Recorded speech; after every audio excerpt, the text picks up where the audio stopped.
Testosterone का level क्या होता है, नॉर्मल लेवल वो 300 से 1000, 300 से 1000 नैनोग्राम पर डेसीलीटर का एक लिमिट होती है। अभी वो डाउन होगा तो आपकी नॉर्मल फंक्शनिंग में भी प्रॉब्लम होगा। सबसे पहले तो आपकी रूटीन एक्टिविटी, लाइक मैं बोलूँ कि सेक्सुअल ड्राइव कम हो जाए, वो एक बेसिक फंक्शन होता है, वो कम हो जाएगी। उसके सिवा क्या क्या चीज़ें आएगी कि आपकी मसल लॉस होगा, तो वो एक होगा। उसके सामने आपका मूड डिसऑर्डर भी होंगे, एंग्जाइटी रहेगी, इरिटेशन रहेगा, मूड स्विंग्स रहेंगे।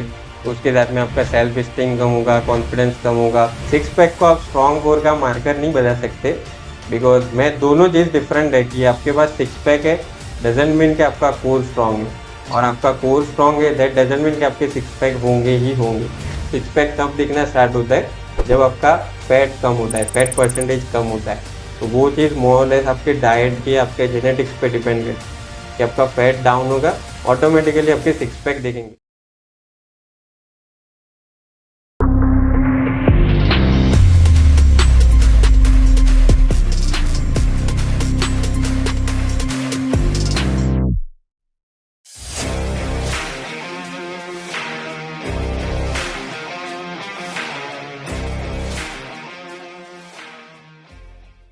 हेलो फ्रेंड्स, कैसे हैं आप? बारिशों में खूब घर के अंदर ही बैठे रहते होंगे, एक्टिविटी हो नहीं पाती होगी, बहुत सारी बारिश हो रही है, राइट? चलिए, आज हमारे जो गेस्ट हैं बड़े मज़ेदार हैं। वो कैलिस्थेनिक्स एक्सपर्ट हैं, उनको बोला जाता है कैलिस्थेनिक्स कोच। ये काफ़ी छोटी उम्र में कैलिस्थेनिक्स में इन्होंने इंटरेस्ट दिखाया। इससे पहले वो वेट पावर लिफ्टिंग करते थे, फिर जिम भी किया, फिर मार्शल आर्ट्स भी किया, और पिछले 7-8 साल से वो कैलिस्थेनिक्स में आगे बढ़ते जा रहे हैं। आज वो काफ़ी सारे बच्चों को, जवान लोगों को और एडल्ट्स को और एजेड लोगों को कैलिस्थेनिक्स सिखाते हैं। इसके अलावा वो काम भी करते हैं। ठीक है, हम ज़्यादा टाइम नहीं लेंगे और सिर्फ डायरेक्टली आपका इंट्रोडक्शन कराएंगे मिस्टर वत्सल शाह का। वत्सल भाई, hello and welcome. Thank you so much. तो बताइए, कैलिस्थेनिक्स काफ़ी समय अभी काफ़ी चल रहा है, यस, तो क्या इसके पीछे राज है? कैलिस्थेनिक्स कैसे स्टार्ट हुआ और कहाँ-कहाँ इसके बारे में ज़्यादा प्रैक्टिस की जाती है, इंडिया में या ओवरसीज, कैसे? कुछ बताइए, इसकी हिस्ट्री के बारे में बताइए। श्योर। तो इसमें ऐसा है कि हम अगर ओवर द वर्ल्ड काउंट करें तो ऐसा था कि आपने ग्रीस सुना होगा, जी जहाँ पे अलेक्जेंडर अलेक्जेंडर नाम से आपको जी सब पता हो। जी। तो वैसा होता था कि स्पार्टन्स होते थे। स्पार्टन्स भी आपको शायद कि बहुत सारे लोग जानते हो कि वो फिजिकली बहुत स्ट्रांग। स्ट्रांग है। तो स्पार्टन्स का ऐसा था कि वो एक जगह पे रुकते नहीं थे, वो ऑलवेज बैटल करके आगे बढ़ जाते थे, बैटल करते थे, आगे बढ़ जाते थे। तो उनको ये चीज लग रही थी कि वो फिजिकली स्ट्रेंथ कैसे गेन करेंगे। उनके पास तो कोई इक्विपमेंट भी नहीं है, ना ही वो एक जगह पे स्टेबल हो रहे या ऐसा कोई स्ट्रक्चर बना दी वहां पे जाके वो रोज ट्रेनिंग कर सके। तो उन्होंने ये रास्ता अपनाया कि वो खुद के बॉडी वेट से उन्होंने ट्रेनिंग करनी स्टार्ट की, और वो ट्रेनिंग एज सच कैलिस्थेनिक की ट्रेनिंग थी। जो हम कैलिस्थेनिक के बेसिक मूव्स गिनते हैं, जैसे पुशअप्स हो गया, पुलअप्स हो गया, स्क्वाट्स हो गया, प्लैंक्स हो गया, और उसके साथ में पार्टनर वर्कआउट होता था कि एक पर्सन करता है, उसके ऊपर दूसरा पर्सन बैठ जाता था, खड़ा रहता था, उसके साथ में वो वेटेड पुशअप्स करते थे, वेटेड स्क्वाट्स करते थे। सो बेसिक मूवमेंट, लेकिन उसके साथ बॉडी वेट का यूज करते थे, कोई एक्स्ट्रा वेट्स का यूज नहीं करते थे। सो उस तरीके से वो इवॉल्व हुआ था, बट ओवर द टाइम वो धीरे धीरे लो होता गया, लो होता गया, लो होता गया। बट आफ्टर 20s ऐसा बोल सकते हैं कि नॉर्थ अमेरिका और यूरोपियन कंट्रीज में उसको मिलिट्री ट्रेनिंग में यूज किया गया, कि वो आज की टाइम में भी वहाँ की मिलिट्री ट्रेनिंग में वो यूज होता है कि एज अ कैलिस्थेनिक की ट्रेनिंग उनको करनी ही करनी है। उनको बेसिक बॉडी की हर मूवमेंट ट्रेनिंग में यूज होती है। अच्छा। सो मिलिट्री ट्रेनिंग में भी यूज होता है, और वहाँ के pre primary schools, like person जब तक कॉलेज में नहीं आता तब तक स्कूल के एज ए साइड एक्टिविटी उनको कैलिस्थेनिक की ट्रेनिंग दी जाती है। आप वहाँ पे देखोगे तो हर स्कूल में एज ए बार का सेक्शन रहेगा ही रहेगा, तो वहाँ पे कैलिस्थेनिक की training as a school syllabus दी जाती है अच्छा अच्छा अच्छा। कि physical fitness point of view से। Okay okay. सो हम लोग ये मानते थे कि कैलिस्थेनिक्स इज एडवांस पीटी, जो स्कूल में Yes. पीटी कराते हैं यहाँ हमारे इंडिया में, उसका एडवांस वर्जन कैलिस्थेनिक्स है। नहीं, एक्चुअली ऐसा नहीं है, पीटी भी थोड़ा डिफरेंट है, बट ये ऐसा है कि इसमें आपको सिर्फ मसल हिलाना या हाथ हिलाना, ये वो चीज़ नहीं करनी है। आपकी प्रॉपर मूवमेंट्स आती है, प्रॉपर जॉइंट्स की मूवमेंट आती है, प्रॉपर मसल्स की मूवमेंट आती है और उस तरीके से आपका स्ट्रेंथ बिल्ड होता है, फ्लेक्सिबिलिटी बिल्ड होती है, बैलेंस बिल्ड होता है और एंड्योरेंस बिल्ड होता है और ओके उसके साथ ही साथ स्टेमिना भी बिल्ड होता है। ओके। तो ये ट्रेडिशनल जिम से कैसे डिफरेंट है? ट्रेडिशनल जिम से वो डिफरेंट इस वे में है कि सिर्फ मैं अभी कैलिस्थेनिक की बात कर रहा हूँ, तो कैलिस्थेनिक के लिए आपको कोई भी इक्विपमेंट की जरूरत नहीं है। आपको इवन पुलअप बार भी मिल गया, इवन बार भी ना मिलो, आपको सिर्फ सीलिंग मिल गई तो आप उस पर पुलअप इजीली कर लोगे और जितने भी बाकी की एक्टिविटी है वो आप फ्लोर पे कर सकते हो। आपको कोई एक्स्ट्रा वेट की जरूरत नहीं है, ना ही कोई फैंसी इक्विपमेंट की, कोई मशीनरी की, ना ही डंबल की, बारबेल की, कोई चीज की जरूरत नहीं है ओके और इवन कोई लोकेशन की भी जरूरत नहीं है कि आपको वहां पे जाना पड़ेगा। आप घर पे कर सकते हो, ट्रैवलिंग कर सकते हो, होटल में कर सकते हो, कहीं पे भी आउटडोर एक्टिविटी में आप कर सकते हो। ओके और स्पेसिफिकली इसी चीज की वजह से अभी अवेयरनेस बढ़ी है बिकॉज कोरोना टाइम में जिम्स बंद हुए थे। जी तो during that period of time कि जिन लोगों ने जिम, जो लोग इवन जिम में भी कंटिन्यूस थे, रेगुलर थे, जी उन लोगों को ये ड्रॉबैक आया था कि अभी जिम बंद हो गए। वो लोग वेट से कंफर्टेबल थे, वेट मिलना बंद हो गया, तो उनकी बॉडी वेट मूवमेंट उतनी स्ट्रांग थी ही नहीं, तो वहीं पे उनकी बॉडी में चेंजेस आना स्टार्ट हो गई। ओके ठीक है। तो क्या हम कैलिस्थेनिक्स को योगा और जिम का कॉम्बिनेशन बोल सकते हैं? हम ऐसा बोल सकते हैं कि कैलिस्थेनिक के अंदर जिम की मूवमेंट्स यूज होती है। ऑन अनदर वे मैं ऐसा भी बोल सकता हूँ कि जिम की मूवमेंट्स में कैलिस्थेनिक की मूवमेंट यूज होती है। ओके कैलिस्थेनिक एक बेसिक है, अगर वो आप नहीं सीखोगे तो आप जिम की ट्रेनिंग भी नहीं कर पाओगे। अच्छा अगर कैलिस्थेनिक का बेस आपका स्ट्रांग है, आपके बेसिक एलिमेंट स्ट्रांग है, तो आप जिम भी इजीली कर पाओगे, इवन कोई भी स्पोर्ट्स हो तो भी आप इजीली कर पाओगे। तो मतलब हम कैलिस्थेनिक्स घर पे भी शुरू कर सकते हैं? यस डेफिनेटली, आप घर के अंदर कर सकते हो, कोई चीज की रिक्वायरमेंट नहीं है। ओके। तो मान के चलो फॉर एग्जांपल अगर मैं पुलअप्स करने की कोशिश करता हूँ अभी, यस पहले तो हम करते थे तो हो जाता था, हाँ अब नहीं होता, हाँ तो अब क्या इसका मतलब हमारा जो मसल्स हैं यस वो बॉडी वेट को नहीं ले पाते?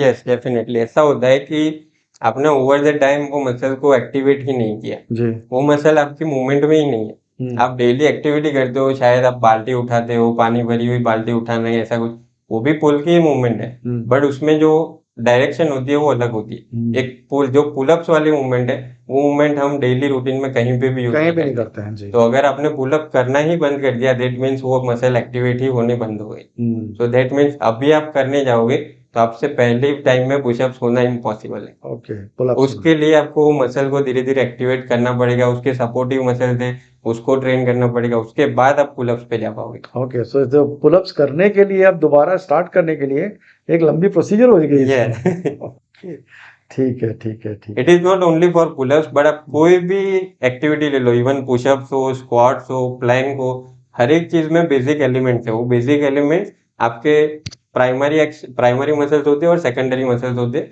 उसको टारगेट करते हैं। अगर वो टारगेट होते, एक्टिव होते, तो ही आप फाइनल मूवमेंट कर पाते, उसके बिना नहीं कर पाते। ठीक है। तो हम क्या क्या स्ट्रेंथ्स कैलिस्थेनिक्स से डेवलप कर सकते मैं ऐसा बोल सकता हूँ कि आप उससे स्ट्रेंथ डेवलप कर सकते हो, स्टेमिना बिल्डअप कर सकते हो, हैं? फ्लेक्सिबिलिटी बिल्ड कर सकते हो, एंड्योरेंस बिल्ड कर सकते हो। Okay good. और क्या क्या इसके टोटल अगर हम बेनिफिट्स देखने जाए एक आम इंसान के लिए तो किस तरह के बेनिफिट्स हैं? एक आम इंसान के लिए मैं बोलूंगा, जो पर्सन एक्चुअली में एथलीट नहीं है, एक नॉर्मल रूटीन वो जी रहा है, लाइक सुबह उठना, जॉब पे जाना या बिजनेस पे जाना, शाम को आना, फैमिली के साथ टाइम स्पेंड करना, सो जाना, तो उसके लिए वो बेनिफिशियल कहाँ पे रहेगा? पहली चीज स्ट्रेस मैनेजमेंट। अभी के टाइम में जो सबसे मेजर फैक्टर है स्ट्रेस, जी तो वो उसको लो करता है।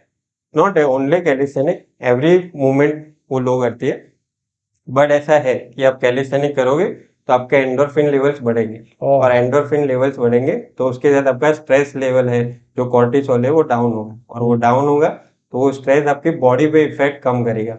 राइट।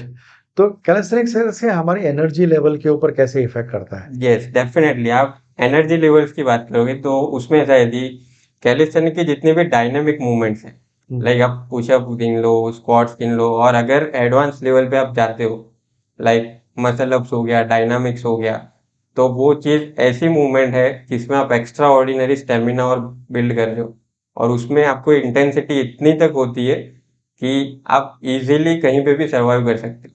ओके। अच्छा ये बताइए, तो कैलिस्थेनिक्स के भी लेवल्स होते हैं? यस, कैलिस्थेनिक में ऐसा होता है कि कैलिस्थेनिक एक ब्रॉड टर्म है, जैसे जी। मैंने बताया कि calisthenic body body weight movements है कि आप बॉडी के वेट को यूज करके कुछ मूवमेंट्स कर रहे हो, एक्सरसाइज कर रहे हो, तो वो एक ब्रॉडर टर्म है कि आप कोई भी मूवमेंट बॉडी वेट से कर रहे हो तो it is comes under calisthenic. But उसके अंदर एडवांस लेवल पे जाओगे तो एक टर्म आता है स्ट्रीट वर्कआउट। स्ट्रीट वर्कआउट के अंदर स्किल्स होती है जिसको हम फ्री स्टाइल बोलते हैं। उसके अंदर हैंड स्टैंड आता है, उसके अंदर मसल अप्स आते हैं, प्लैंच आता है, ह्यूमन फ्लैग आता है, फ्रंट लीवर आता है, बैक लीवर आता है। वो सब एडवांस स्किल है, तो वो चीज उसके अंदर परफॉर्म करनी होती है। और वो जितना ही एडवांस लेवल पे जाते हैं, सेम में उनका परफॉर्मेंस भी उतना एनहांस होता है। Okay okay okay okay. So ये लेवल जो हम होता है, इसका कोई जैसे मार्शल आर्ट्स में ना बेल्ट्स होते हैं, यस। राइट? इसमें भी कुछ इस तरह का होता है कि आपको कुछ बेल्ट मिलता है, या कुछ कैसे लेवल एडवांस होता है? नहीं, एक्चुअली ऐसे वो अभी तक कोई ऐसा थंब रूल या यूनिवर्सल रूल नहीं बना हुआ है कि आप इस लेवल पे आए दैट मीन्स आप प्राइमरी लेवल से इंटरमीडिएट लेवल पे आए हो, फिर हम कुछ लेवल पे आए वहां से एडवांस में, ऐसा नहीं होता। बट एज अ कोच हमको पता चलता है कि आपकी कुछ मूवमेंट्स होने लगी दैट मीन्स आप इंटरमीडिएट लेवल पे आ सकते हो। आपकी कुछ मूवमेंट्स होने लगी दैट मीन्स आप एडवांस लेवल पे जा सकते हो। ओके। कि आप उस लेवल पे ट्रेन कर चुके हैं, आपका मसल एक्टिव हो चुका, उसकी स्ट्रेंथ डेवलप हो चुकी है कि वो नेक्स्ट स्टेप पे जा सकती। ओके। सो कितने एज ग्रुप्स आप बनाते हैं कैलिस्थेनिक्स के लिए? एज ग्रुप में ऐसा बोलूंगा कि आप 5 ईयर्स से स्टार्ट करें, 5 ईयर्स से 16 ईयर्स तक। एक ही एज ग्रुप में आएंगे? यस, वो पूरा एक एज ग्रुप में आएगा, हाँ। 5 ईयर्स से 16 ईयर्स तक। ओके। देन 17 ईयर्स से 40 ईयर्स तक। अच्छा। एंड देन आफ्टर 40 से 60 ईयर्स तक। ओके। और अगर 60 से अगर बड़ा भी होता है तो वो सेम ही ग्रुप में कंसीडर होगा। मतलब इवन मैंने जैसे बोला 90 ईयर्स के भी पर्सन कर सकते हैं, तो वो मतलब वो लास्ट वाले ही ग्रुप में कंसीडर होगा। तो ये यूजुअली कितने घंटे का एक सेशन होता है? देखो, एक्चुअली कोई भी कैलिस्थेनिक का सेशन मैक्सिमम टू मैक्सिमम 1.5 घंटे का हो सकता है, हाँ। मैक्सिमम। अच्छा। अगर मैं नॉर्मल बात करूं तो 45 मिनट टू 1 आवर इनफ, उतने में पूरा सेशन आपका कंप्लीट हो जाता है। तो एक स्टार्ट करने के लिए एक आदमी को कितना घंटे का और कितने समय का कैलिस्थेनिक्स यूज करना चाहिए? एज ए बिगिनर लेवल 1 घंटा इनफ है। तो ज्यादा आदमी थक नहीं जाएगा? नहीं, ये मूवमेंट से ऐसी होती है, ऐसा नहीं होता 1 घंटा मतलब 60 मिनट्स। 60 मिनट्स आपको कंटिन्यूअस वर्कआउट नहीं करना है। पहला आपका वार्म अप आएगा, उसके बाद प्रॉपर एक्सरसाइज आएगी, उसके बाद आपका स्ट्रेचिंग आएगा। सो तीनों चीज कंबाइन होके 60 मिनट है। अच्छा। तो उसमें एक्सरसाइज का पोर्शन तो हार्डली उनका आधे घंटे या 45 मिनट्स का रह सकता है। अच्छा। ठीक है ठीक है ठीक है। तो आप कितने सेशंस करवाते हैं बच्चों को? तो मेरा अभी मॉर्निंग और इवनिंग का सेशन होता है, हाँ। बट डिपेंड्स कि वो कैसे ग्रुप्स बनते हैं, कितने पर्सनल सेशंस होते हैं, उसके अकॉर्डिंग वो बैचेस बनती है। ओके, तो आप पर्सनल भी करते हैं? यस, पर्सनल 1-to-1 सेशन भी होते हैं और ग्रुप सेशन भी होते पर्सनल में भी ग्रुप सेशन होते हैं? हैं। यस। तो इसमें लोग आपके पास कैलिस्थेनिक्स कुछ ऑब्जेक्टिव लेके आते हैं, जैसे मुझे वेट लॉस करना है, या मुझे टमी इनसाइड करनी है, या सिर्फ मुझे मसल बनाने हैं? किस तरह के लोग क्वेश्चन लेके आते हैं आपके पास? यस, डेफिनेटली अभी है ना, दो टाइप के पर्सन होते हैं।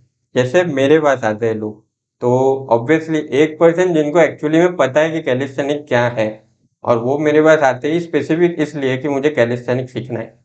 और दूसरा एज ग्रुप है कि जो उनको पता नहीं है कैलिस्थेनिक क्या है, उनको सिर्फ गोल पता है कि मुझे वेट लॉस करना है, फैट लॉस करना है, स्ट्रेंथ बिल्ड करनी है, या फिर वॉट एवर मुझे फ्लेक्सिबिलिटी इंक्रीज करनी है, तो मुझे सिखाओ। बट तब मैं उनको रिफर करता हूँ कि आप एज अ बिगिनर हो, आप ये स्टेज पे हो, अब कैलिस्थेनिक स्टार्ट करो।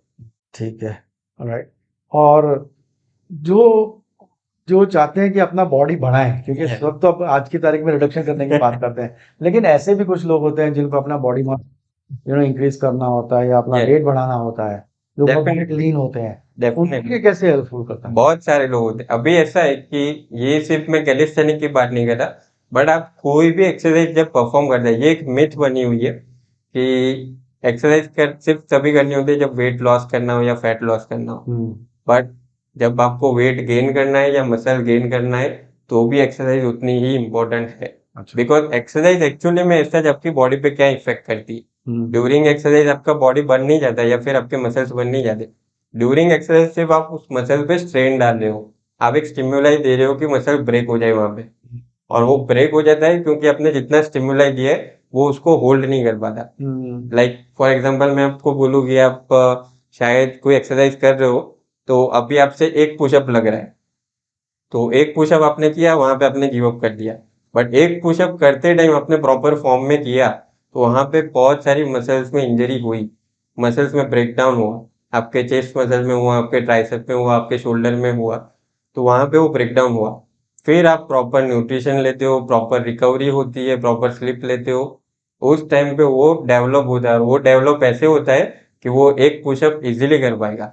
वो ऐसे डेवलप होता है कि आपने आगे जितना स्टिमुलाई दिया होगा, आपने एक पुशअप दिया होगा, तो उतना वो इजीली विथस्टैंड कर पाएगा। तो आप दूसरी बार करोगे तो आप 2 पुशअप कर पाओगे, फिर से रेस्ट लोगे, फिर से करोगे 3 कर पाओगे, फिर से करोगे 4 कर पाओगे। तो वैसे वैसे उसमें मसल में डेवलपमेंट होता है, वो ओवरनाइट नहीं होता या फिर ड्यूरिंग एक्सरसाइज भी नहीं होता।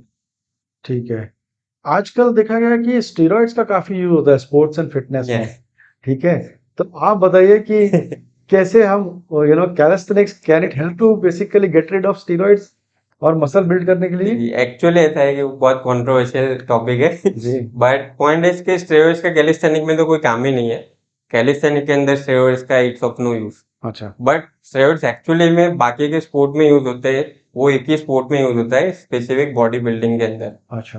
तो वहां पे यूज होने का पर्पज ऐसा है कि उनको जो compete करना है, सामने कॉम्पिटिटर्स ने भी वो यूज किया है, और वो एज ए एथलीट किसी कंट्री को रिप्रेजेंट कर रहे हैं, किसी स्टेट को रिप्रेजेंट करते हैं, डेफिनेटली वो उनके लेवल पे आना ट्राई करेंगे। तो डेफिनेटली उनको लेना पड़ रहा है वहां पे, उनको लेना, वो लेना चाहते नहीं बट उनको लेना पड़ेगा ही, क्योंकि उनके कंपिटिटर साथ में ले रहे। But as a normal person, मैं कोई एथलीट नहीं हूँ, मैं सिर्फ एक नॉर्मल पर्सन हूँ, रूटीन लाइफ जी रहा हूँ, उनको स्टेरॉइड्स लेने की कोई जरूरत नहीं है। सो एक टर्मिनोलॉजी बड़ी यूज होती है जिसको बोलते हैं पीसीटी। ओके। उसका क्या यूज होता है मुझे बताइए ना। यस, तो ऐसा होता है कि PCT means post cycle therapy होता है। अच्छा। जब भी एक्चुअली स्टेरॉइड्स वर्ड भी बहुत ही कॉमनली यूज होता है, हाँ। कि मैं स्पेसिफिक थोड़ा डिटेल में बताऊंगा। तो स्टेरॉइड्स होता क्या है, एक्चुअली कोई भी दवाई आप ले लो उसको स्टेरॉइड्स नहीं बोलते। स्टेरॉइड्स इटसेल्फ की किसी भी मॉलिक्यूल के अंदर साइक्लोपेंटेनोपराइड्रोफिनांसरिन रिंग होती है, वो रिंग जिसके भी अंदर है उसको स्टेरॉइड स्ट्रक्चर मानते हैं। सो पॉइंट इज, अभी मैं एग्जांपल देता हूँ, प्रेडनिसोलोन। प्रेडनिसोलोन एक ड्रग है, तो प्रेडनिसोलोन यूज होती है अस्थमा के अंदर। सो पॉइंट इज वो स्टेरॉइडल स्ट्रक्चर है, बट पॉइंट इज उसको आप बॉडी बिल्डिंग में यूज नहीं कर पाओगे, बिकॉज उसका यूज ही नहीं है, उसका mechanism of action he different है। आप बॉडी बिल्डिंग के अंदर कौन सी ड्रग यूज कर पाओगे कि जो आपके एंड्रोजेंस पे इफेक्ट करती हो, जो आपके, जो हार्मोन्स आपके मसल बिल्डिंग में यूज हो रहा है, सिर्फ वही मसल के स्टेरॉइडल स्ट्रक्चर आप यूज कर पाओ। तो उसमें मेनली टेस्टोस्टेरोन ही आता है, और उसके साथ ग्रोथ हार्मोन्स के आते हैं मॉलिक्यूल्स, बट मेनली टेस्टोस्टेरोन होता है। ग्रोथ हार्मोन का भी फंक्शन यही है कि ग्रोथ हार्मोन अल्टीमेटली लास्ट में टेस्टोस्टेरोन को ही इंक्रीज करेगा। तो अल्टीमेटली टेस्टोस्टेरोन को एज अ स्टेरॉइड यूज किया जाता है। ओके, सो बेसिकली इसको फिर क्या बोलते हैं, क्या होता है? परफॉर्मेंस एनहांसिंग सब्सटेंस की तरह यूज किया जाता है? Yes, not performance enhancing. कोई यस, थेरेपी हो, ये क्या है? यस, एक्चुअली मैं बोलूँ ना तो मेडिकली वो चीज जो होती है, जो मैंने टेस्टोस्टेरोन या ग्रोथ हार्मोन का बोला, वो हार्मोनल रिप्लेसमेंट थेरेपी में यूज होती है। लाइक कोई पर्सन जिसको, कोई फीमेल है जिसमें मेस्कुलाइन फंक्शंस दिख रहे हैं, कोई मेल है जिसमें फीमेनाइन फंक्शंस दिख रहे हैं, या फिर कोई एज ग्रुप आता है, लाइक आप बोल रहे हो 35 या 40, अभी के टाइम में तो 30s की भी एज पे एक लेवल बताता हूँ कि टेस्टोस्टेरोन का लेवल क्या होता है, नॉर्मल लेवल। वो 300 से 1000, 300 से 1000 नैनोग्राम पर डेसीलीटर का एक लिमिट होती है, ओके। कि एक नॉर्मल पर्सन का उतना टेस्टोस्टेरोन होता है मेल में। मेल में? यस, अभी मैं बाय द टाइम इवोल्यूशन क्या हुआ है, एक्चुअली मैं इवोल्यूशन तो नहीं बोल सकता इसको, बट क्या चेंजेस आए कि मैं बोल सकता हूँ कि हमारी आई थिंक 1 या 2 जनरेशन से पहले मैं बोलूँ, तो उनके टाइम पे टेस्टोस्टेरोन का लेवल होता था 500 से 600, एक एवरेज लेवल। बट अभी के टाइम में वो 400 300 तक पहुंच गया है। नेचुरली ही आपका टेस्टोस्टेरोन लेवल डाउन हो रहा है बाय द टाइम। उसके बहुत सारे फैक्टर्स भी है, आपका स्ट्रेस लेवल, आपकी लाइफस्टाइल, आपका जैसे रहने करने का, खाने पीने का, डाइट का फैक्टर होता है, जेनेटिक फैक्टर होता है, हेरिडिटरी फैक्टर्स होते हैं, कि इवन पॉल्यूशन भी इफेक्ट करता है, आपके आसपास के बहुत सारी चीजें मेंटली, फिजिकली, स्पिरिचुअली इफेक्ट करती है, कि आपका टेस्टोस्टेरोन डाउन होता जाएगा, होता जाएगा, होता जाएगा। अभी वो डाउन होगा तो आपकी नॉर्मल फंक्शनिंग में भी प्रॉब्लम होगा। जैसे सबसे पहले तो आपकी रूटीन एक्टिविटी लाइक मैं बोलूँ कि सेक्सुअल ड्राइव कम हो जाएगी। वो एक बेसिक फंक्शन होता है, वो कम हो जाएगी। उसके सिवा क्या क्या चीजें आएगी कि आपकी मसल लॉस होगा, मसल मास में कम धीरे धीरे वो लॉस होता जाएगा। मसल मास लॉस होगा तो उसके सामने दूसरी डिसीज भी स्टार्ट होंगे। ओके। तो वो एक होगा। उसके सामने आपका मूड डिसऑर्डर भी होंगे, एंग्जाइटी रहेगी, इरिटेशन रहेगा, मूड स्विंग्स रहेंगे। उसके साथ में आपका सेल्फ स्टीम कम होगा, कॉन्फिडेंस कम होगा। इवन मैं बोल सकता हूँ कि एक पर्सन की नेचुरल जो स्ट्रांगनेस होती है, विलिंगनेस होती है, वो भी उससे कम हो जाती है। ओके। तो ये चीज क्या होती है कि ये चीज जब हार्मोन रिप्लेसमेंट थेरेपी देते हैं तो उनका टेस्टोस्टेरोन लेवल जो कम हो गए उसको नॉर्मल लाने के लिए वो यूज होती है। वो ऐसे मेडिकल टर्म में यूज होती है। अच्छा। इसके सिवा भी जो हेयर फॉल होता है, कभी कभी हेयर फॉल होना स्टार्ट हो जाता है, या जो मेल बाल्डनेस बोलते हैं तो वो होता है। तो वो सब चीजें उसको अवॉइड करने के लिए ये चीजें किए जाती है। बट बॉडी बिल्डिंग में वो चीज अलग वे में यूज होती है ओके। कि वो उनका टेस्टोस्टेरोन नॉर्मल तो है ही, बट उनको और बढ़ाना है। कि मैं सपोज बोल रहा हूँ कि उसका 500 तक है, बट उसको 600 तक जाना है। होगा वो नेचुरल लिमिट के अंदर ही, 1000 के अंदर ही वो रख रहेंगे, ठीक। बट नॉर्मल से थोड़ा ज्यादा रहेंगे। तो जब वो बढ़ेगा तो डेफिनेटली उनके बॉडी के अंदर चेंजेस आएंगे। ठीक है। वत्सल भाई, हमारे कुछ दर्शकों ने क्वेश्चंस पूछे हैं जो मैं आपसे पूछूंगा, क्योंकि हमने लिखा था कि हम कैलिस्थेनिक्स कोच को बुलाने वाले हैं, तो there are few question which has come from, तो उनसे उनके कुछ सवाल हैं जो मैं आपसे पूछना चाहूंगा। ठीक है। What is the most important factor for recovery after intense calisthenics workout? सबसे बड़ा फैक्टर तो है आपकी डाइट और स्लीप। जी। अगर वो दो चीज सही रही तो आपकी रिकवरी बहुत अच्छी रहेगी। तो स्लीप और स्ट्रेस दोनों इफेक्ट करता है? यस, स्ट्रेस आएगा तो आपकी स्लीप ऑलरेडी डिस्टर्ब होगी ही होगी। तो डाइट का मतलब, जब आप बोल रहे हो कि डाइट भी उसमें काफी यस, इंपॉर्टेंट रोल? रिकवरी में डाइट क्यों इंपॉर्टेंट रोल प्ले करता है कि आप डाइट में खा क्या रहे हो। या मैंने जैसे बोला, आप एक्सरसाइज करते हो तो आप मसल्स को ब्रेक कर रहे हो, बॉडी को ब्रेक कर रहे हो। तो ब्रेक करने के सामने आपको रिपेयर भी तो करना पड़ेगा। तो रिपेयर करने के लिए आपको अच्छे से प्रोटीन इंटेक लेना पड़ेगा, अच्छे से कार्बोहाइड्रेट इंटेक लेना पड़ेगा। मैक्रोन्यूट्रिएंट्स और माइक्रोन्यूट्रिएंट्स होते हैं, जो विटामिन होते हैं, मिनरल्स होते हैं, वो लेने पड़ेंगे। वो आप लोगे, उसके साथ में आप जब स्लिप लेते हो तब वो डाइट वर्क करेगा आपकी ड्यूरिंग स्लिप, आपके रिपेयरिंग फंक्शन के अंदर। ओके। ठीक है। एक फीमेल है जिन्होंने ये पूछा है कि for female is calisthenics better than gym? क्या फीमेल्स के लिए कैलिस्थेनिक्स ज्यादा बेटर है जिम से? ये एक कंट्रोवर्शियल क्वेश्चन है, बट ऐसा बोलूंगा कि आप जिम और कैलिस्थेनिक दोनों ट्राई कर सकते हो। आपको जिसमें ज्यादा इंटरेस्ट आता है वो चीज आप करो। बट बेस्ट है कि आप ऐसा कहीं पे भी जेंडर इक्वालिटी ही है दोनों में। अच्छा। कि ऐसा कुछ भी नहीं है कि कैलिस्थेनिक सिर्फ मेल के लिए है और जिम दोनों के लिए है। अच्छा। आप कैलिस्थेनिक भी फीमेल भी कर सकते हैं, फीमेल भी कर सकते हैं। और इवन कैलिस्थेनिक आपको बेटर वे में भी इसलिए यूजफुल हो सकता है कि कैलिस्थेनिक के कुछ मूवमेंट्स होते हैं वो फीमेल की कुछ प्रॉब्लम्स होती है। जैसे मैं अगर थोड़ा सा डिटेल में जाऊँ तो पीसीओडी होता है, उनके पीरियड्स के टाइम पे क्रैम्प्स आना, और इवन उनका नॉर्मल भी लो स्ट्रेंथ होती है, लो फ्लेक्सिबिलिटी होती है। तो वो सब चीजों में उनको बेटर वे में हेल्प कर सकते हैं रेदर देन जिम। ठीक है। फाइन। तो अगर एक फीमेल को कैलिस्थेनिक्स करना हो तो उनके लिए टाइम फ्रेम कुछ कम होता है या उतना ही आप सजेस्ट करते हैं? नहीं, उनके लिए भी सेम ही रहेगा जितना मेल के होता है, क्योंकि दोनों की मसल की मूवमेंट्स दोनों की सेम ही होती है। ऐसा कुछ डिफरेंस नहीं होता कि फीमेल में कुछ अलग मैकेनिज्म होती है और मेल में कुछ अलग मैकेनिज्म होती ओके। है। दोनों की ट्रेनिंग सेम ही रहती है। ठीक है। वत्सल भाई, आपने तो पावर वर्क वर्कआउट भी किया हुआ है यस, ना, हैवी वेट्स वगैरह भी किए, लिफ्ट Yes. किया हुआ है, पावर लिफ्टिंग जिसको बोलते हैं, यस, फिर आपने मार्शल आर्ट्स किया हुआ है, यस, कैलिस्थेनिक्स किया हुआ है। यस, सो आपका इंटरेस्ट इन तीनों में किस में ज्यादा, और जिमिंग भी किया हुआ है, सॉरी, यस। तो आपको सबसे ज्यादा अच्छा क्या लगा? मेरे हिसाब से मैं ऐसे एक चीज तो चूज नहीं कर सकता, बट अगर प्रायोरिटाइज करना चाहूँ जी। तो मैं मार्शल आर्ट और कैलिस्थेनिक्स को फर्स्ट प्रायोरिटी दूँ। ओ आई सी। ऐसा क्यों?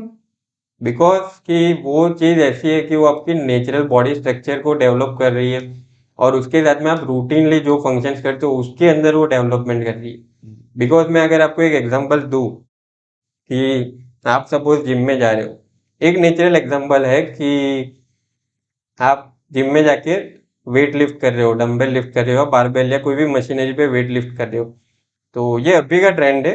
लाइक लोग जाते ही वेट लिफ्ट करना स्टार्ट कर देते हैं कि उनको बेसिक मूवमेंट भी आती नहीं होती, कि मैं बोलूँ कि उनको एक पुलअप भी नहीं लग रहा या एक पुशअप भी नहीं लग रहा, और वो बंदा सीधा 30 किलो का, 20 किलो का, 50 किलो का डंबल लेके बेंच प्रेस कर रहा है, लेटरल पुल डाउन कर रहा है। तो वो पर्सन की मूवमेंट की ही बेनिफिट क्या है? जब उससे बेसिक मूवमेंट नहीं हो रही तो वो वेट लिफ्ट करके क्या करे? वो चीज एक्चुअली उसके रूटीन लाइफ में कहाँ पे बेनिफिशियल करेगी? तो अब ये बताइए कि जब हम जिम ज्वाइन करते हैं, यूजुअली हमको ये बोला जाता है कि आप प्रोटीन पाउडर्स लीजिए या और कुछ तरह के विटामिन एंड सप्लीमेंट्स लीजिए, या ये डाइट खाइए या ये डाइट मत खाइए, कैलिस्थेनिक्स में इस तरह के क्या प्रमोट किया जाता है या क्या रिस्ट्रिक्ट किया जाता है? ऐसा जैसा कुछ भी प्रमोट नहीं किया जाता, रेस्ट्रिक्ट सिर्फ इतना किया जाता है, आप स्मोकिंग ड्रिंकिंग करते हो तो उसको मैं बोलूंगा कि आप अवॉइड करो, वो बेटर रहेगा। बाकी प्रमोट में ऐसा कुछ भी नहीं होता। आप डाइट में वो आपकी चॉइस है, आपको प्रोटीन ऐड करना है कि नहीं करना। एज सच रिक्वायरमेंट नहीं होती। अगर आपकी डाइट से प्रोटीन इंटेक पूरा हो रहा है तो आपको सप्लीमेंट की जरूरत नहीं है। तो आप कैलिस्थेनिक्स में आप स्मोकिंग और ड्रिंकिंग के लिए क्यों मना करते हैं? यस, बिकॉज वो चीज़ आपके परफॉर्मेंस पे इम्पेक्ट करती है। आप जब भी ड्रिंकिंग करते हो, आप स्मोकिंग करते हो, वो आपके लंग्स फंक्शन पे इफेक्ट करती है, रेस्पिरेटरी फंक्शन पे इफेक्ट करती है। तो वो चीज़ ड्यूरिंग एक्सरसाइज आपके परफॉर्मेंस पे भी इफेक्ट करती है। ठीक है। और what about pre workout supplements? Pre workout supplement भी मेरे लिए तो एक हाइप ही क्रिएट किया हुआ है। अच्छा। एज ए कोच मैं मेरा ओपिनियन जनरल दे रहा हूँ कि अगर आप ट्रूली डेडिकेटेड हो किसी स्पोर्ट को करने के लिए तो आपको कोई प्री वर्कआउट की जरूरत नहीं है। ओके। प्री वर्कआउट में जनरली कैफीन या कैफीन ही दिया जाता है मोस्ट प्रोबेबली। तो वो ऐसा ही होता है कि वो जनरली आपको स्टिम्युलेट करता है कि आप एटलीस्ट बहुत ज्यादा अनस्टेबल हो, आपको स्ट्रेस हो या है तो आप सिर्फ कॉन्सेंट्रेट कर पाओ उस टाइम के दौरान एक्सरसाइज। बट आप ऑलरेडी डेडिकेटेड हो तो उस चीज की जरूरत नहीं है। ठीक है, फाइन।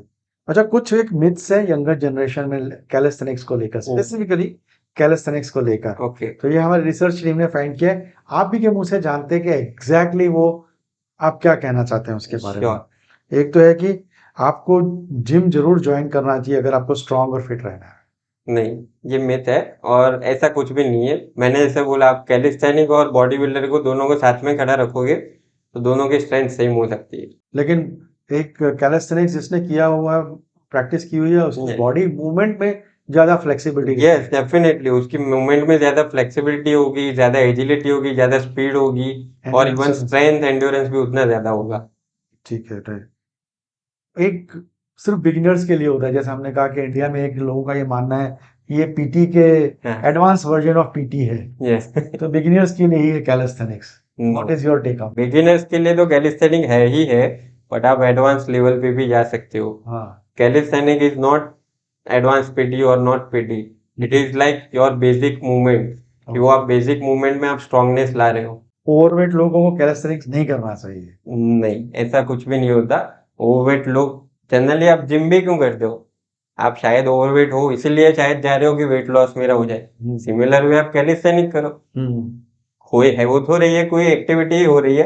आप जिम में कोई एक्टिविटी करो या कैलिस्थेनिक में करो, ओके। वो एक एक्टिविटी है। आप ओवरवेट हो या अंडरवेट हो, आप कर सकते हो। Okay. Between martial arts and calisthenics भी बताइए। ये बहुत ट्रिकी क्वेश्चन है, बट इसमें तो मैं पहले डेफिनेटली मार्शल आर्ट ही चूज करूंगा, बट मार्शल आर्ट के साथ ऑप्शन कैलिस्थेनिक रह सकता है। अच्छा। बट मैं बोल सकता हूँ मार्शल आर्ट के साथ कैलिस्थेनिक के सिवा कोई स्पोर्ट नहीं आ सकता। ओके।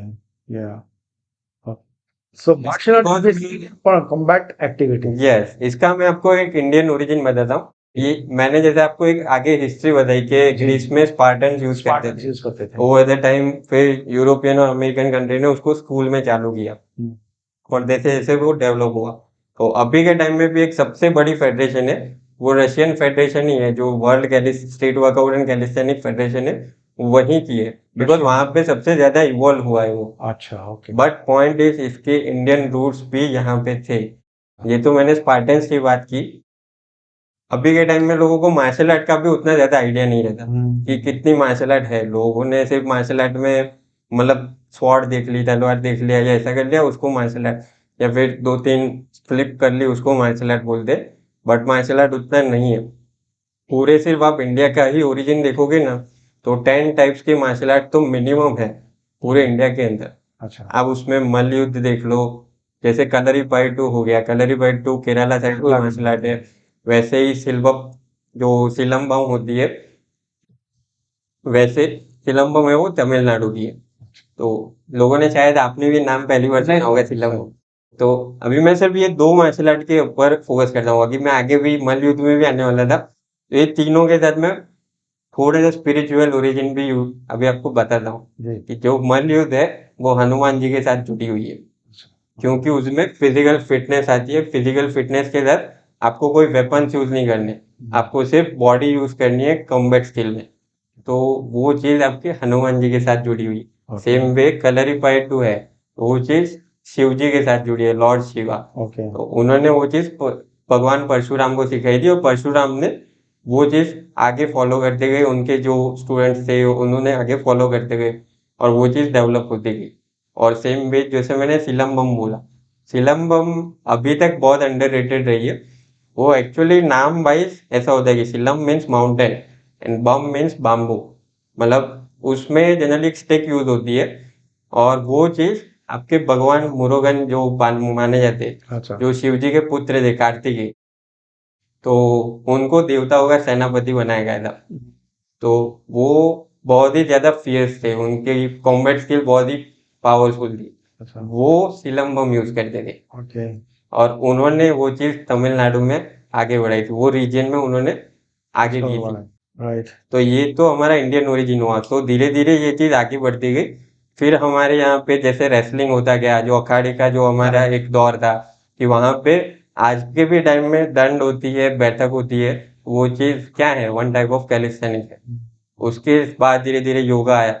योगा योगा भी पहले से उतना ही डेवलप था। अभी मैं योगा में बोलूँ कि उसमें फलक आसन आता है, तो फलक आसन क्या है, आपका प्लैंक है, कैलिस्थेनिक में प्लैंक करते हैं हम।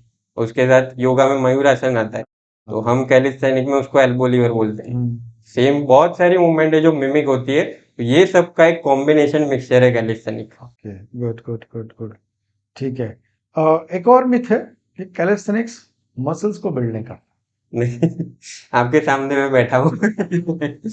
नहीं, बट ऐसा कुछ भी नहीं होता। इवन कैलिस्थेनिक जैसा बिल्ड करता है मसल्स को, वैसा शायद से ही और कोई स्पोर्ट डेवलप कर पाए, बिकॉज वो आपके प्राइमरी मसल्स के साथ सेकेंडरी मसल्स को भी टारगेट करता है। ठीक है। क्या हम सिक्स सिक्स पैक को, है ना, जो हमारे एब्स होते हैं, उसको हम स्ट्रॉन्ग कोर भी मान सकते हैं कि वो अलग होता है? नहीं, वो सिक्स पैक को आप स्ट्रॉन्ग कोर का मार्कर नहीं बता सकते, बिकॉज मैं दोनों चीज डिफरेंट है। कि आपके पास सिक्स पैक है डजेंट मीन कि आपका कोर स्ट्रॉन्ग है, और आपका कोर स्ट्रॉन्ग है दैट डजेंट मीन कि आपके सिक्स पैक होंगे ही होंगे। अगर मैं इसका एग्जांपल दूं, तो मैं अगर कैलिस्थेनिक की एक स्किल आती है एल सीट, तो मैं अगर जिसके प्रॉपरली सिक्स पैक दिख रहे, उसको मैं बोलूँ कि आप एल सीट करके दिखाओ, शायद ही वो करके दिखा सकता है। ऐसा नहीं है, कुछ कर भी सकते हैं, बट अगर वो नहीं कर सकता दैट मीन्स उसका कोर स्ट्रॉन्ग नहीं है। ठीक है। उस अभी मैं इसको आपको थोड़ा डिटेल में बताऊंगा कि सिक्स पैक कब दिखना स्टार्ट होते हैं। सिक्स पैक तब दिखना स्टार्ट होता है जब आपका फैट कम होता है, फैट परसेंटेज कम होता है। तो वो चीज मोरलेस आपके डाइट के, आपके जेनेटिक्स पे डिपेंड करती है कि आपका फैट डाउन होगा, ऑटोमेटिकली आपके सिक्स पैक दिखेंगे। सिक्स पैक क्या होता है, वो एक मसल ग्रुप होता है। वो आपका बाय बॉन, जैसे बाइसेप है, ट्राइसेप है, चेस्ट है, वैसे ही एब्स होते ही होते हैं। आपने शायद देखा होगा कोई स्किनी पर्सन होगा, और बहुत ही ज्यादा स्किनी, मतलब मैं ऐसे बोलूँ लेबर या ऐसा कुछ होगा, तो उसके तो एब्स दिख रहे होंगे, नेचुरली। कभी वो जिम नहीं गया होगा, बट उसके दिख रहे होंगे क्योंकि उसका फैट परसेंटेज लो है। बट दैट डजेंट मीन कि उसका कोर स्ट्रांग है। कोर स्ट्रांग होना दैट मीन्स वो ऐसी मूवमेंट्स कर सकता है जिसमें कोर का एंगेजमेंट बहुत ज्यादा हो सकता है। ओके। तो ऐसा भी सेम में सिमिलर हो सकता है कि कोर स्ट्रांग होगा, वो सारी मूवमेंट्स भी कर सकता होगा, बट उसका फैट परसेंटेज डम नहीं होगा, थोड़ा सा ज्यादा होगा, तो उसके एब्स विजिबल नहीं होंगे, उसके एब्स दिख नहीं रहे होंगे, बट उसका कोर स्ट्रांग होगा। और वत्सल भाई, कैलिस्थेनिक्स को एक स्पोर्ट माना जाता है, यस। लेकिन इसकी कंपटीशन के बारे में कभी नहीं सुना गया। नहीं, इसकी कॉम्पिटिशन्स भी होती है, जस्ट लाइक जैसे क्रिकेट होता है, फुटबॉल होता है, उनके टूर्नामेंट्स होते हैं, सेम वे कैलिस्थेनिक के भी टूर्नामेंट्स होते हैं। आई सी। यस, कैलिस्थेनिक एक पूरा स्पोर्ट है। जैसे हमने तो अभी सिर्फ फिजिकल एक्टिविटी एज एक्सरसाइज माना, बट जैसे मैंने बोला कि जैसे ही जिम्नास्टिक की कॉम्पिटिशन्स होती है सेम वे वैसे कैलिस्थेनिक की भी कॉम्पिटिशन्स होती है, उसमें भी वेट कैटेगरीज होती है, अच्छा उसमें भी डिफरेंट डिफरेंट कैटेगरीज होती है कि स्पेसिफिक आप बॉडी वेट एक्सरसाइज करोगे, वेटेड बॉडी वेट एक्सरसाइज करोगे, या फिर जो मैंने प्रॉपर स्ट्रीट वर्कआउट वाला जोन बताया कि उसमें फ्री स्टाइल्स आते हैं, जो स्किल्स परफॉर्म करनी होती है, हैंडस्टैंड पुशअप्स, प्लैंक्स, डायनामिक्स, बहुत सारी चीजें होती है, तो वो पूरा एक कंपटीशन का फॉर्म है। तो हम जो कैलिस्थेनिक्स रेगुलरली करते हैं उनको क्या हम बोलते हैं, फेवरेट एथलीट बोला जाता है, क्या बोला जाता है उनको? यस डेफिनेटली, जो लोग कम्पीट करते हैं वो लोग एथलीट है। ओके, तो ये बताइए आपके फेवरेट एथलीट्स कौन है? अगर मैं ऑल ओवर द वर्ल्ड बताऊं तो जी। सबसे पहला तो मेरा ही जो इंस्पिरेशन रहा था, जो लारोसा एंड्रियो करके है, जो इटली से है। उसके सिवा मैं फीमेल में बोलूंगा तो मेलिन मेल जॉनसन करके है। अच्छा। वो दो मेरी फेवरेट एथलीट्स है। ओके। और अभी अभी जो वर्ल्ड चैंपियन बने थे वो टोनी गेस करके थे, अच्छा। वो भी मेरे फेवरेट एथलीट्स है। ओके। बाकी इंडियन में मैं बोलने जाऊं तो इंडियन के अंदर कृतार्थ चौहान करके है, अच्छा। और फीमेल में सृष्टि जैन करके है। ओके, तो ये लोग रेगुलरली कैलिस्थेनिक्स का मतलब करते होंगे because they have become champs on that. Yes. Good. चलिए हम दो सवाल कैलिस्थेनिक्स के बारे में पूछेंगे। यस। एक है कि किसको ये नहीं करना चाहिए, ये नहीं करना चाहिए कैलिस्थेनिक्स, किसको ओके। नहीं करना चाहिए? एज सच ऐसा कोई चीज नहीं है कि जो आपको कैलिस्थेनिक करने से रोक सके। हाँ, कैलिस्थेनिक ऑलवेज आपके लिए बेनिफिशियल ही रहेगा, बट रोग कब आपको नहीं करना चाहिए कि आपको कोई मेजर सर्जरी हुई है, कोई इंजरी हुई है, लाइक आपको मैं बोलूँ कि नी रिप्लेस हुआ है या शोल्डर रिप्लेसमेंट हुआ है, या वॉट एवर आपके बॉडी के कोई भी पार्ट के ऊपर सर्जरी हुई है, तो उस टाइम पे आपको तुरंत कैलिस्थेनिक में एंटर नहीं होना चाहिए। स्लोली स्लोली आप फिजियोथेरेपी लो, उसकी बेसिक मूवमेंट पे आओ, उसके बाद आप स्लोली कैलिस्थेनिक स्टार्ट कर सकते हो। एंड जैसे हाई ब्लड प्रेशर पेशेंट्स हो गए, बहुत ज़्यादा स्ट्रेस वाले पेशेंट्स हो गए, यस। उनको भी करना चाहिए कि नहीं करना यस डेफिनेटली, अगर वो करेंगे तो उनको तो ऊपर से बेनिफिट मिलेगा उनके ब्लड प्रेशर। चाहिए? ओके। बट यस, इंटेंसिटी में डिफरेंस आ सकता है कि उनको अगर हाई ब्लड प्रेशर है तो उनकी इंटेंसिटी धीरे धीरे बढ़ती है, वो डायरेक्टली हाई इंटेंसिटी पे नहीं आता। ओके, तो आपके पास अगर कोई आता है यस। तो आपका कोई फॉर्म होता होगा जो आप भरवाते होंगे उससे कि भाई मेरा ये पर्पज है, मुझे ये बीमारी है, ये बीमारी नहीं है, ऐसा कुछ होता है? हाँ, मुझे जो ज्वाइन करता है उनको मैं एक रजिस्ट्रेशन फॉर्म देता हूँ। वो रजिस्ट्रेशन फॉर्म के अंदर पूरा डिटेल्स मैं लेता हूँ पहले, अच्छा। कि मतलब कितनी एज है, क्या प्रॉब्लम है, कोई डिसीज है, कोई मेडिकेशन इवन स्टार्ट है, कोई एलर्जीज है, वो चीज़ मैं पहले लेता हूँ। तो मैं पहले से ही एनालाइज कर लेता हूँ कि वो पर्सन को कैसे ट्रेन करना है। ठीक है, फाइन। चलिए हम लास्ट में जानना चाहते हैं कि आपका कैलिस्थेनिक्स में इंटरेस्ट कैसे आया? तो मेरा एक्चुअली ऐसा था कि specifically belonging to Gujarat, Gujarati family, ऐसा था कि मेरी स्टडी थोड़ी ज़्यादा पहली प्रायोरिटी थी, तो फिटनेस एज अ स्पोर्ट पहली प्रायोरिटी नहीं थी मेरी। सो 12th तक मैंने ऑलमोस्ट स्टडी में मैं बेटर था, स्टडी आगे रखा, और 12th के बाद मैंने फिटनेस करियर मेरा स्टार्ट किया। मैंने पहले पावर लिफ्टिंग किया, फिर बॉडी बिल्डिंग किया, उसके बाद में मार्शल आर्ट किया। ये सब भी ट्रांजिशन इसलिए हो रहे थे कि पावर लिफ्टिंग में मैंने सीखा, प्रोफेशनली सीखा, बट उसके बाद मुझे एक पॉइंट पे ऐसा लगा कि ये लेवल से आगे क्या है, मेरी बॉडी एक लेवल तक पहुंची, उसके बाद आगे क्या, कुछ इम्प्रूवमेंट के लिए मैं और क्या कर सकता हूँ। बिकॉज मेरा एक मोटो था कि मैं कुछ भी चीज़ कर रहा हूँ फिटनेस में, तो मुझे इवॉल्व करना है, सेल्फ इवोल्यूशन करना है, ऐसा नहीं कि एक पॉइंट पे आके स्टिक हो जाना है। तो मैंने वो किया, धीरे धीरे एक पॉइंट पे मुझे स्टिक लगा, फिर मैंने गेम चेंज की, फिर मैंने बॉडी बिल्डिंग की, बॉडी बिल्डिंग के बाद मैंने मार्शल आर्ट स्टार्ट की। बट मार्शल आर्ट करते करते मैंने ऑलमोस्ट सीखी, उसके बाद एक पॉइंट आया, जैसे मैंने बोला कि सडनली मैं वीडियोस देख रहा था, तो उस टाइम पे तो उतना ज़्यादा सोशल मीडिया भी नहीं था, बट मैंने ऐसे ही एक वीडियो देखी एक पर्सन की, जैसे मैंने बोला, तो वो कैलिस्थेनिक की एक स्किल परफॉर्म कर रहा था जिसको प्लैंक्स बोलते हैं। तो वो देख के मैं काफ़ी इम्प्रेस हुआ, मुझे भी ऐसा लगा कि मैं इतनी सारी चीज़ें कर रहा हूँ, power lifting, body building, muscles तो डेवलप हो रहे हैं, बट क्या मैं ये चीज़ कर सकता हूँ जो ये पर्सन कर रहा है? मसल्स तो इसके भी डेवलप है, मेरे भी डेवलप है, बट क्या मैं ये चीज़ कर सकता हूँ? तो फिर मेरा इंटरेस्ट जागा कि अभी मुझे वो मूवमेंट सीखनी है। मसल्स तो मेरे डेवलप हो ही गए, बट मुझे वो मूवमेंट सीखनी है। उसके बाद मेरी कैलिस्थेनिक की जर्नी स्टार्ट हुई। ओके, सो अब आपने कैलिस्थेनिक्स को अपना एक शौक बना लिया है, यस। और एक you are very passionate about calisthenics, जितना मैं जानता हूँ आपको। यस, और वो मैं बोल सकता हूँ कि एक लिमिटलेस स्पोर्ट है। आप जितना भी इवॉल्व करते जाओगे, बॉडी को एक लिमिट से पुश करते जाओगे, उसकी कोई लिमिट नहीं है। ठीक है, आज की तारीख में आप कैलिस्थेनिक्स किन किन को सिखाते हैं? आप कॉर्पोरेट में सिखाते हैं, क्लब्स में सिखाते हैं, कैसे कहाँ कहाँ सिखाते हैं, या Yes. आपका अपना जो इंस्टीट्यूट है कुछ उसमें सिखाते हैं? यस, मेरा अभी इंस्टीट्यूट नहीं है, बट मेरा वेरी सून प्लानिंग है कि मैं जल्दी मेरा इंस्टीट्यूट भी हो जाएगा। बट अभी के लिए मैं कॉर्पोरेट्स में भी सिखाता हूँ और पर्सनल ट्रेनिंग्स और ग्रुप सेशंस भी लेता हूँ। ओके, तो 1-to-1 भी रहता है और ग्रुप सेशंस भी होते हैं। तो कॉर्पोरेट में आप कितने 15-20 मिनट का कैलिस्थेनिक्स सिखाते हैं, कितना सिखाते हैं? नहीं नहीं, 15-20 मिनट का तो मैं जनरली मना ही कर देता हूँ। उतने में तो वार्म अप भी नहीं होगा मेरा। तो जनरली मैंने जैसे बोला 1 आवर का तो रहेगा ही रहेगा। राइट, तो हम इन्हें नीचे बता देंगे कि आपको अगर कांटेक्ट करना चाहे तो व्यूअर्स कहाँ कांटेक्ट कर सकते हैं, कैसे Definitely. कांटेक्ट कर सकते हैं। और आई थिंक आप अब ऑनलाइन भी करवाते हैं? यस, बिकॉज मेरे इवन मैंने बोला ना कि आज तक के अंदर मैंने 270+ क्लाइंट्स को ट्रेन कर चुका हूँ मैं। वाह, और इवन मेरे क्लाइंट्स भी compete कर चुके हैं। अच्छा, यस, वेरी गुड। सो ऐसा है कि सभी लोग तो अहमदाबाद से हो नहीं सकते, मैं अहमदाबाद में हूँ। तो point is out of Ahmedabad के होंगे या फिर डिस्टेंस बहुत ज़्यादा होगा, तो डेफिनेटली वो ऑनलाइन ही मुझे ज्वाइन करेंगे। अच्छा, ओके, फाइन, ठीक है। हम उस कैटेगरी में पहुंच चुके हैं जहां पे लोग बाग आपका स्कूप जानना चाहते हैं। स्कूप का मतलब है Yes. Success code of ordinary person. Her Okay. इंसान एक ऑर्डिनरी इंसान होता है, ठीक है ना?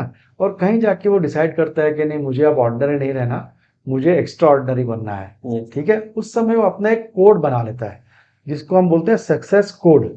तो दुनिया जानना चाहेगी कि वत्सल भाई का सक्सेस कोड क्या है? तो ऐसे तो ऐसे बहुत सारे कोड हो जाएंगे। बट पॉइंट इज कि मैं एक चीज में बिलीव करता हूँ, और वो मैं पहले पहले से ये चीज मेरी रही है कि मैं किसी भी चीज को कर रहा हूँ, नो मैटर फिटनेस है। अगर फिटनेस है तो डेफिनेटली फिटनेस के अंदर भी, बट आप पूरे साल आप जीते हो, पूरी लाइफ आप जीते हो, तो एवरी डे ट्राई करो कि आप एटलीस्ट 1% इवॉल्व हो। आपके लाइफ का मोटो क्या है? आप जिए हो तो आपको लाइफ मिली है, बर्थ मिला है, तो आप इवॉल्व करो, आप बेटर हो, आप ज़्यादा से ज़्यादा नॉलेज गेन करो, ज़्यादा से ज़्यादा इम्प्लीमेंट करो, सेल्फ अवेयरनेस क्रिएट करो। तो पॉइंट इज आप सिर्फ 1% का इम्प्रूवमेंट लाओगे, नो मैटर वो फिजिकल होगा, मेंटल होगा, प्रोफेशनल होगा, स्पिरिचुअल होगा, कोई भी वे में होगा, बट आप सिर्फ 1% का इवॉल्वमेंट लाओ। और वो चीज़ 365 डेज में कैसे डेवलप होती है वो आप रिजल्ट देखो। ठीक है, फाइन। वत्सल भाई, आपके पास 2 अमेरिकन डिग्रीज भी हैं, यस। You know, right? आप बताते नहीं है, लेकिन हमारी टीम ने ये जाना है कि आपके पास है। और एक है कि you are certified American council of exercise के आप कोच हैं, यस। और दूसरा है American council for sports and medicine. Yes. इसके बारे में हम आपसे बात करना चाहेंगे। मैं चाहूंगा कि हम आपको 3-4 हफ्ते के बाद एक बार फिर से बुलाएं ओके। और इसके बारे में बात करें। Sure. I would like to invite and discuss with you about sports medicine. Okay, yeah sure, right, definitely will be तो वेरी इंटरेस्टिंग। हाँ, वो बहुत इंटरेस्टिंग होगा, तो उसके बारे में हम बात करेंगे। श्योर। और अब हम आते हैं हमारे लास्ट एस्पेक्ट पे। ओके। मैं आपको 1 मिनट ओपन सेशन देता हूँ। ओके। आप 1 मिनट डायरेक्ट हमारे व्यूअर्स के साथ जो भी आप बात करना चाहें बात ओके। कर सकते हैं। एक चीज मैं हमेशा बोलना चाहूंगा, जो स्पेसिफिकली अभी की जनरेशन है, यंगर जनरेशन, तो उनके लिए एक मैसेज मेरा रहेगा कि आप कोई भी फिटनेस के रिलेटेड कोई भी शॉर्टकट अपनाए नहीं। कोई भी चीज़ बॉडी में ट्रांसफॉर्मेशन करते करते टाइम लगता है, बॉडी को अडेप्ट करते करते टाइम लगता है, बॉडी के ट्रांसफॉर्मेशन में टाइम लगता है। कोई भी ऐसा शॉर्टकट नहीं है कि ओवर द नाइट या 1 मंथ के अंदर आपको ट्रांसफॉर्मेशन दे देगा। अगर ऐसा होता तो शायद हर एक घर से हर एथलीट निकल रहे होते और हर एक पर्सन जीत रहा होता कंपटीशन के स्टेज पे। सो पॉइंट इज ऐसा नहीं होता, बट आप डेडिकेटेड रहो, हार्ड वर्किंग रहो और प्रॉपर टेक्निक और गाइडेंस के अंदर ट्रेनिंग लो। That's it. Okay, so Vatsal भाई, थैंक्स अ लॉट, आप आए हैं और आपने काफ़ी इंफॉर्मेशन कैलिस्थेनिक्स के बारे में बड़े सिंपल वे में हमको समझाया और हमारे व्यूअर्स को भी समझाया। Yes. I am sure we are all very indebted to you कि भी आपने अपना समय निकाला। और मैं आपसे प्रॉमिस लेता हूं कि मुझे आप फिर से 1 महीने बाद एक श्योर एक और सेशन देंगे जिसके बारे में हम डाइट और हर्ब्स और उसके बारे में बात करेंगे, हेल्थ कैसे बढ़ाई जाए, sure right? Definitely Okay, thanks a lot, Vatsal bhai. It was interesting and enjoying talking to you. Sure thank you so much